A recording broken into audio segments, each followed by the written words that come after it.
아멘. 오늘 우리에게 주시는 말씀 신명기 30장 1절부터 10절까지 말씀입니다. 신명기 30장 1절부터 10절까지 말씀. 다 같이 한 목소리로 읽겠습니다. 내가 내게 진술한 모든 복과 저주가 내게 임함으로 내가 내 하나님 여호와로부터 쫓겨난 모든 나라 가운데서 이 일이 마음에서 기억이 나거든 너와 내 자손이 내 하나님 여호와께로 돌아와 내가 오늘 내게 명령한 것을 온전히 따라 마음을 다하고 뜻을 다하여 여호와의 말씀을 청종하면 내 하나님 여호와께서 마음을 돌이키시고 너를 긍휼히 여기사 포로에서 돌아오게 하시되 내 하나님 여호와께서 흩으신 그 모든 백성 중에서 너를 모으시리니 내 쫓겨간 자들이 하늘가에 있을지라도 내 하나님 여호와께서 거기서 너를 모으실 것이며 거기서부터 너를 이끄실 것이라.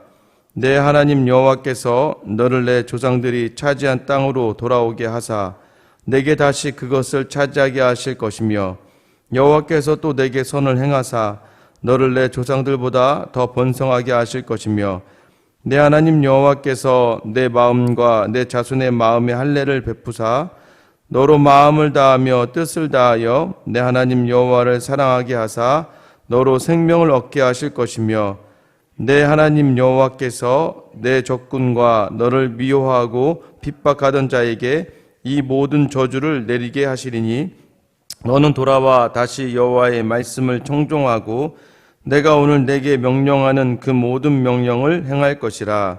내가 내 하나님 여호와의 말씀을 청종하여 이 율법책에 기록된 그의 명령과 규례를 지키고 내 마음을 다하며 뜻을 다하여 여호와 내 하나님께 돌아오면 내 하나님 여호와께서 내 손으로 하는 모든 일과 내 몸의 소생과 내 가축의 새끼와 내 토지 소산을 많게 하시고 내게 복을 주시되 곧 여호와께서 내 조상들을 기뻐하신 것과 같이 너를 다시 기뻐하사 내게 복을 주시리라. 아멘. 할렐루야. 저희 집의 둘째 아이는 참 독특한 게 있습니다. 남자아이인데도 불구하고 이제 보통 아침에 뭐 본인이 기분이 좋지 않거나 좀 이제 뭐 아이들하고 같이 있다 보면 좀 짜증이 나거나 하면 이제 좀 이렇게 토라지거나 또는 엄마 아빠에게 이제 그 표현을 하게 되거나 또는 본인이 좀 억울하다고 생각하면 이제 뭐 여러분도 아시겠지만 뭐 인상을 쓰거나 그러지 않습니까?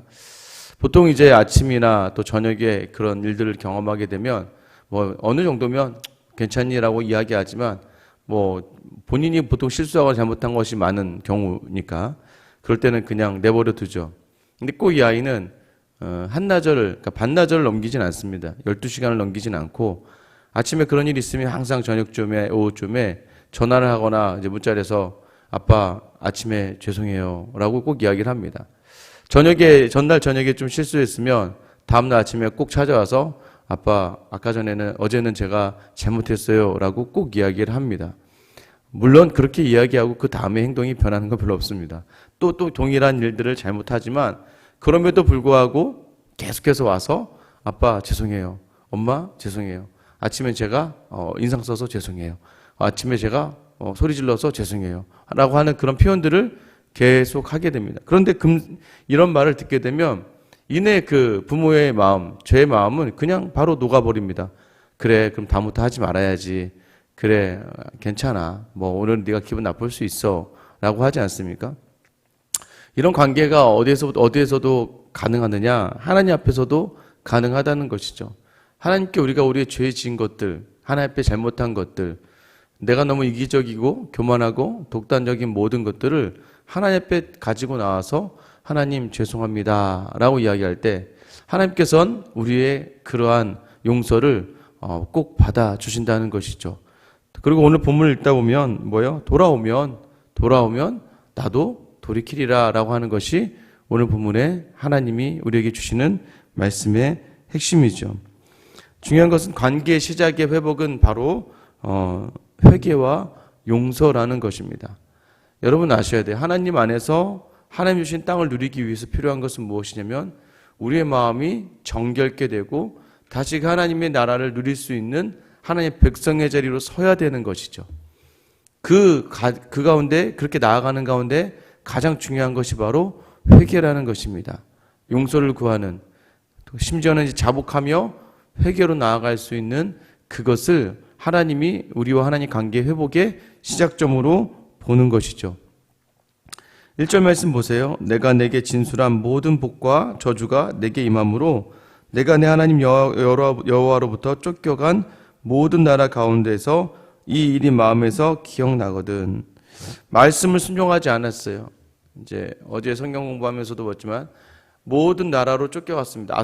북이스라엘은 아수르에 멸망당했고 또 바벨론에 의해서 유다가 멸망당하면서 다 포로로 끌려갔습니다. 끌려간 그곳에서, 쫓겨간 모든 나라 가운데에서 하나님이 하나님 말씀대로 순종하지 않으니까 치셨어요. 그 치신 그 상황에 처했어요. 자, 그때 계속해서 하나님을 인지하지 못하고 있는 것이 아니라 이 일이 마음에 기억나거든입니다. 이 일이 무엇일까요? 1절 위에 보면 내게 진술한 모든 복과 저주가 내게 임함으로, 신명기를 틀어서 계속해서 말씀하셨던 말씀을 순종해라. 순종하면 내가 너에게 복을 줄 것이고 말씀에 불순종하면 이 저주가, 이 진노가 너에게 임할 것이다 라고 말씀하셨던 것들이 쫓겨난 그곳에서 기억나거든. 이렇게 시작하는 거죠. 2절 말씀 어떻게 됩니까?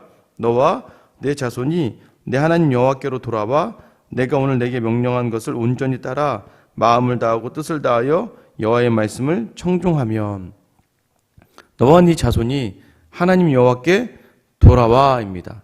중요한 건 뭐예요? 말씀이 기억나서 네가 하나님 앞에서 기억나거든.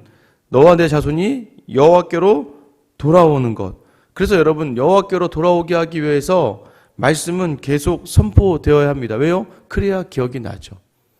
그래야 그 말씀 때문에 돌아올 수 있는 것 아니겠습니까? 우리가 주일날 우리 예배 현장으로는 모시고 새 가족을 모시고 오지 않았지만 전도주의를 한 이유가 무엇이에요? 전도주의를 하면서 그 영상만이라도 믿지 않는 사람들이나 주변에 계속해서라도 나눠주라고 한 이유가 무엇입니까? 말씀을 들어야 어느 순간에 그 말씀이 생각나기 때문입니다. 하나님 하나님의 백성을 부르는 방법이 무엇이에요? 말씀을 통해서 부르는 것이거든요. 그래서 그 말씀이 기억나서 그 말씀 때문에 돌아오게 되는 것이에요. 돌아온다는 것은 무엇을 얘기하나요? 내게 명령한 것을 온전히 따라, 명령한 것을 온전히 따르는 거예요. 마음을 다하고 뜻을 다하여 여호와의 말씀을 청종하면, 이 청종이라는 단어는 이제 좀 어렵지만 순종이죠. 하나님의 말씀을 순종하면, 그러니까 여러분, 우리가 놓치는 게 무엇이냐면 우리가 계속 자복해서 끝나는 거죠. 계속해서 울며 회개하는 것으로만 끝나요. 내일부터 안 그럴게요 라고 이야기하지만 다시 돌아오기가 어려운 거. 회개는 뭐냐면 돌이키는 거예요. 내가 내 자녀에게 욕심을 가지고 내 자녀를 사람의 방법으로 키웠는데요, 하나님 내가 다시는 그러지 않겠습니다 라고 했으면 돌이켜야 되는 것이죠. 그런데 우리는 돌이키기가 어려워요. 그러나 여러분, 포기하지 말라는 거예요. 지난번에도 기도했는데 나는 이 모양 이 꼴이야. 계속해서 매일같이 기도하는 게 아내를 사랑하게끔, 남편을 사랑하게끔 기도했는데 맨날 사랑하지 않아. 내 자녀를 하나님 방법으로 키우겠다고 이야기하면서 매번 세상의 방법으로 키우고 있어. 기도해도 되지 않는데 이 인간아, 자기에게 한탄하고 낙심하고 넘어지는데, 여러분, 그래도 포기하지 말라는 거예요. 그래도 포기하지 말라는 거예요. 제가 예전에 말씀드리지 않았습니까? 자복에 점을 찍어서 회개의 선을 이루어가는 거예요. 자복이라는 점을 찍어서 회개라고 하는 선이 연결되는 거예요. 단 한 번에 회개되는 사람은 없는 거예요. 그런 사람은 거의 없다니까요. 특별한 케이스로 하나님께서 특별하게 임하지 않는 이상 한 번에 변하는 사람은 안 됩니다. 이 사람 한 번에 바뀌면 죽을 수 있어요. 한 번에 바뀌는 것이 아니라 천천히 바뀌는 거예요. 그래서 말씀을요, 이 동일한 거예요. 신명기 말씀 여러분 어느덧 1장부터 30장이 왔잖아요. 매일 10절씩 10절 내외로 해서 매일매일 조금씩 우리가 말씀 묵상해 나가면 어제 한 말씀이 오늘 같고, 오늘이 내일 같고, 내일이 또 같고. 근데 여러분 어떻게 됩니까? 그러나 이 30장을 해 나가면서 1장과 30장은 엄연히 다른 내용이 나와 있는 것이죠. 서서히 말씀을 통해서 같이 말씀을 따라가는 거예요. 회개라는 것도 마찬가지예요. 한 번에 되는 것이 아니라 한 번씩 자복을 통해서 자복을 하다가 보면서 변화되는 거예요. 여러분 돌이켜서 생각해 보세요. 기도를 끈을 놓지 않고 기도했던 것들이 내 삶의 변화를 반드시 가져왔다니까요. 저 같은 경우도 마찬가지입니다. 제가 싫어했던 것들, 하나 옆에서 목사로 서 있으면서도 싫어하면서 기도했던 것들이 점점 변화되는 거예요. 그래서 요즘에 새벽에 축구도 보지 않고 아무리 새벽 야구가 해도 보지 않습니다.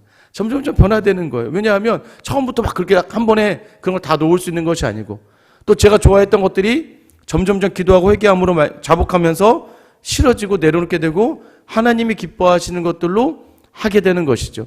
그래서 말씀이 임하고 말씀대로 계속해서 용서를 구하는 자복을 계속 이어져 나가다 보면 회개의 자리로 갈 수 있는 것. 그래서 하나님은 이걸 회개라고 하는 것이지, 단 한 번에 눈물 한번 쫙 흘리고 잘못했습니다, 이렇게 해서 고쳐지는 것이 아니라는 것이죠. 말씀과 계속해서 말씀을 기억해내는 삶을 통해 하나님의 말씀의 자리로 나아가는 훈련을 하면서 변화되어져 가는 것이에요. 한 번에 된다면요, 얼마나 좋겠습니까마는 우리 죄성이 너무 강해. 그러기엔 우리 인간이 가지고 있는 죄의 성향이 너무나 강하기 때문에 한 번에 바뀌어지지 않는다는 것이죠. 자, 이렇게 해서 네가 하나님 말씀 순종하면 어떻게 한다는 겁니까? 3절, 4절 말씀 보세요. 내 하나님 여호와께서 마음을 돌이키시고 너를 긍휼히 여기사 포로에서 돌아오게 하시되 내 하나님 여호와께서 흩으신 그 모든 백성 중에서 너를 모으시리니 내 쫓겨간 자들이 하늘가에 있을지라도 내 하나님 여호와께서 거기서 너를 모으실 것이며 거기서부터 너를 이끄실 것이라. 우리가 그렇게 돌아서면 하나님이 마음을 돌이키실 거라는 거예요. 저희 아이가 저한테 아버지 잘못했어요 라고 하는 순간 제 안에 있는 모든 것이 다 녹아내립니다. 그렇죠? 그러지 않습니까? 제가 이제 어제도 그렇지만 이제 집에 와서 우리 이렇게 이제 성도님들하고 이렇게 같이 있거나 뭐 하다 보면 제가 좀 이렇게 뭐 실수할 때가 있잖아요. 그러면 제가 네, 좀 실수한 것 같은데 이렇게 얘기하잖아요. 그러면 저희 둘째 아들이 바로 옆에서 얘기합니다.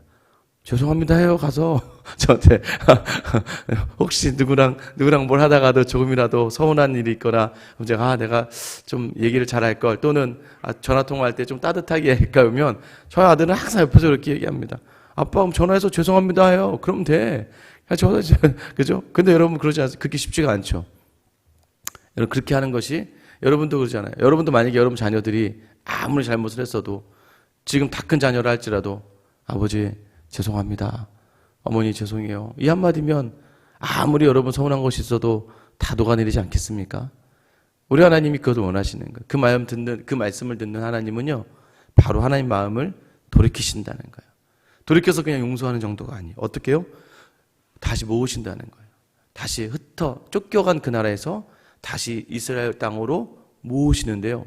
어떻게 모으신 줄 아세요? 4절 말씀 보면 내 쫓겨간 자들이 하늘가에 있을지라도, 이 얘기는 뭐예요?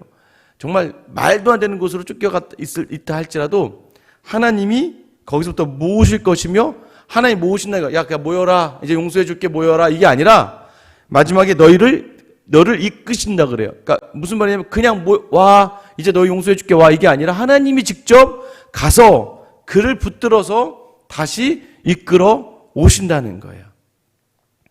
여러분 어제 이제 우리가 에스라, 느헤미야, 에스더 이제 성경 공부를 했는데요. 하나님이요, 에스라가 고국으로 페르시아에서 고국으로 돌아오는 길에 정말 그 두렵고 떨리는 대적들이 많은 그 길을 아와 강가에서 금식하며 기도하며 하나님의 도우심을 구했을 때 그들과 그들의 아이들이 정말 아무런 문제 없이 안전하게 그곳으로 도착해. 그리고 뭐라고 얘기해요? 하나님이 이끌어 주셨다라고 얘기해요. 모든 일에 있어서 하나님은 자기 백성을 그냥 부르시는 것이 아니라 직접 다시 그 자리로 이끌어 오시는 하나님이 바로 우리 하나님이시라는 거예요. 그리고 여기서 멈추지 않고 더 큰 은혜로 이끌어 주세요. 6절부터 8절 보세요. 내 하나님 여호와께서 내 마음과 내 자손의 마음에 할례를 베푸사 너로 마음을 다하며 뜻을 다하며 내 하나님 여호와를 사랑하게 하사 너로 생명을 얻게 하실 것이며, 내 하나님 여호와께서 내 적군과 너를 미워하고 핍박하던 자에게 이 모든 저주를 내리게 하시리니 너는 돌아와 다시 여호와의 말씀을 청종하고 내가 오늘 내게 명령하는 그 모든 명령을 행할 것이라. 하나님이요, 하나님의 마음을 우리에게 주신다는 거예요. 할렐루야. 이게 하나님의 은혜예요. 하나님은요, 내 마음, 너와 네 자손에게 그 마음의 할례를 행해 주시겠다는 거예요. 자 보세요. 그 세례를 받는 것, 하나님 앞에 서는 건 우리가 돌이켜서 하는 게 아니에요. 원래 그 자리에 있어야 될 자리를 다시 우리가 회개하려고 자복하려고 노력만 하고 시도만 해도 하나님은 하나님의 마음이 할래로 우리에게 부어주시는 분이시라는 거예요. 다시 하나님께 나아갈 수 있게 하시고 마음과 뜻을 다해 여호와를 사랑하게 하시는 분이라는 거예요. 그러니까 우리가 하나님 죄송합니다라고 하는, 하나님께 돌이키려고 하는, 순종하려고 하는 그 작은 의지 속에서 하나님은 그 감당할 힘과 환경과 상황을 주시고 사랑하고 그 생명을 얻게 해 주신다는 거예요. 그 심지어는 무엇을 알게 하십니까? 그동안 너를 괴롭히던 모든 이들을 전부 다 하나님께서 너에게 줘야 될 모든 저주였는데 이 저주를 너를 그동안 핍박하고 억압했던 그들에게 다 돌려버리겠다는 거죠. 그래서 이스라엘은 여전히 남아있으나 아수르도 망하고 바벨론도 망하고 애굽도 망하는 거예요. 하나님은 하나님의 자녀를 위해 그 도구를 사용하신 거예요. 그러나 하나님의 자녀가 돌아오면 그 하나님의 자녀를 억누르고 있던 모든 것들을 다 해소시켜 주시는 거예요. 이것이 하나님의 백성이 주신 특별한 복이에요. 여러분 그런 적 있지 않습니까? 억울하고 힘이 들고 때로는 지칠 때 그때 막 사람 생각 같아서 내 힘으로 할 수 있었는데도 불구하고 기도하다가 하나님의 마음으로 하나님께 감당해냈더니 어떻게 돼요? 하나님이 회복시켜 주시더라는 것이죠. 그런 일들을 우리가 많이 경험하지 않습니까? 그리고 더 나아가서 어떻게 돼요? 여호와의 말씀을 청종하고 8절이죠. 여호와의 말씀을 청종하고 내가 오늘 내게 명령하는 그 모든 명령을 행할 것이라. 예전에는 하나님의 말씀을 들어도 듣지 못하고 보아도 보지 못하는, 말씀이 아무리 내게 와도 깨닫지 못하는 그런 우두남 속에 있었는데 하나님이 그 기능을 다시 회복시켜 주셔서 그 복된 길로 인도되어지는 하나님의 말씀을 순종하고 청종할 수 있도록 하나님이 더욱더 함께 하신다는 거예요. 그 은혜 안에 떠나가지 않게 하시는, 그래서 이 말씀을 통하여 삶의 전 영역이 회복되는 거예요. 여러분이 이 축복이 여러분에게를 축원합니다. 그래서 마지막 9절 10절에서는 다시 정리를 하죠. 어떻게 해요? 같이 한번 읽어볼게요. 9절 10절입니다. 시작. 내가 내 하나님 여호와의 말씀을 청종하여 이 율법책에 기록된 그의 명령과 규례를 지키고 내 마음을 다하며 뜻을 다하여 여호와 내 하나님께 돌아오면 내 하나님 여호와께서 내 손으로 하는 모든 일과 내 몸의 소생과 내 가축의 새끼와 내 토지 소산을 많게 하시고 내게 복을 주시되 조상들을 기뻐하신 것과 같이 너를 다시 기뻐하사 내게 복을 주시리라. 말씀을 순종하면 율법책의 명령과 규례를 지키고 마음과 뜻을 다해 내 하나님께 어떻게 하면 돌아오면, 네가 돌아오면 하나님은 다시 복을 주신다. 조상들을 기뻐하신 것처럼 다시 너를 기뻐하실 것이다. 그리고 그 기뻐하시는 가운데 또 복을 더하실 것이다. 돌아오라는 거예요. 아직 늦지 않았다. 간절한 바람으로 돌이키고 잠시라도 우리가 순종하려는 제스처 하나에 하나님은 순종하게 하시고 돌아오게 하시고 복을 주시겠다는 거예요. 그렇게 회개하는 심령에 복을 주시고 이기게 하시고 더 나아가서 회복하게 하시고 섬길 수 있는 능력과 힘을 더해 주신다는 거예요. 이게 바로 말씀의 능력이라 이야기하는 것이죠. 제가 20대 그 시절에요. 이제 교회 가면 제가 참 이게 미신적인 거지 그걸 하는 거 아닌데 이 성탄절 좀 우리 이번에도 이제 우리도 하려고 하는데 송구영신 예배 이럴 때 이제 다음 해 말씀 이런 거 있잖아요. 이제 그거를 이제 뽑잖아요. 어떻게 하나 뽑았습니다. 그리고 이제 지갑에다 넣어놓고 보지 않았죠. 그때 이제 한참 놀기 좋아할 때니까 이것저것 마음대로 할 때였는데 어느 날 막 이렇게 놀다가 제가 이 지갑에 보니까 그 말씀 구절이 딱 있는 거예요. 말씀 구절 이렇게 딱 빼서 봤는데 그때 이제 그 20대 중반, 이제 초중반 정도의 말씀이었는데 제가 일전에도 한번 말씀드렸지만 사사기 이제 2장 30절 말씀이었어요. 왜 하필이면 그 좋은 송구영신 예배 때 그 말씀이 뽑혔는지 모르겠지만 나를 존중히 여기는 자를 내가 존중히 여기고 나를 멸시하는 자를 내가 경멸하리라. 이 말씀을 제가 뽑았던 거죠. 딱 그 말씀을 딱 보는데 그 찰나의 말씀 한 구절이 제 마음을 굉장히 강하게 때렸습니다. 내가 하나님을 멸시하고 있구나. 하나님을 너무 쉽게 생각하고 있구나.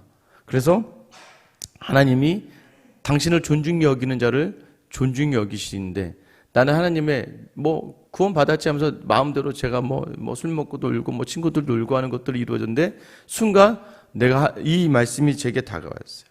그래서 그 뒤로 제 하나의 그 신앙의 삶의 모습은 내가 하나님을 멸시하는 행위를 하지는 말자. 하나님을 경멸히 여기게 하지는 말자. 무슨 말이냐면 예배에 가더라도 가능한 졸지는 말자. 예를 들면 왜냐면 맨날 전날 내내 TV 보고 놀고 하다가 새벽에 한 2-3시에 자고 주일날 가면 어찌나 장로님들의 기도가 이게 단지요. 장로님 기도하시면 잠이 쫙 장로님 기도만 하면 그 짧은 시간인데도 피로가 회복이 되기도 하고 또 목사님의 설교 말씀이 얼마나 그렇게 달고 오묘한지 설교 시간 그 주일 오전에 잠깐 그 예배에 참석해서 자고 나면 다시 몸이 다 회복이 돼서 참 그 예배의 놀라움을 많이 경험했는데 문득 하나님을 멸시하지는 말자. 헌금을 드림에 있어도 마찬가지입니다. 있는 대로 드리되 그 하나님을 우습게 생각하며 드리지는 말자. 섬기는 일도 마찬가지예요. 제대로 하지 않을 거면 억지로 하거나 내가 막 사람들 체면 때문에 하는 것만 하지 말고 마음으로 할 수 있는 일들만 하자. 여러분 그렇게 하려고 잠시 노력하고 작정했던 일을 끝에서 하나님이 도우시고 하나님이 은혜를 주시고 하나님이 기쁨을 주셔서 지금 이 목사의 자리에 있게 되는 것 아니겠습니까? 하나님은요 내 잠시 돌이킴을 가지고 그전 두지 아니하시고 그것을 가지고 오히려 하나님의 말씀에 더 순종할 수 있는 힘과 능력을 주시는 분이세요. 그래서 내가 돌아오려고 몸을 비트는 노력 속에서 하나님은 그 비트는 모습을 보시며 하나님이 돌이키시고 다시 기뻐하시며 하나님의 복을 마음껏 우리 삶 가운데 부어주시는 거예요. 혹시 아직도 하나님께 온전히 고하지 못하고 하나님 앞에서 회개하지 못하는 여러분의 죄가 있다면 하나님은 언제나 하나님 죄송합니다. 하나님 날 용서해 주십시오. 이 고백을 통해서 반드시 들어주시고 용서하시며 다시 회개하여 돌아올 수 있는 힘과 능력 주시는 분임을 기억하며 오늘 하루 여러분의 자리에서 죄의 자리를 박차고 돌이킬 수 있는 그 하루가 될 수 있기를 예수님의 이름으로 축원합니다. 이 시간 같이 한번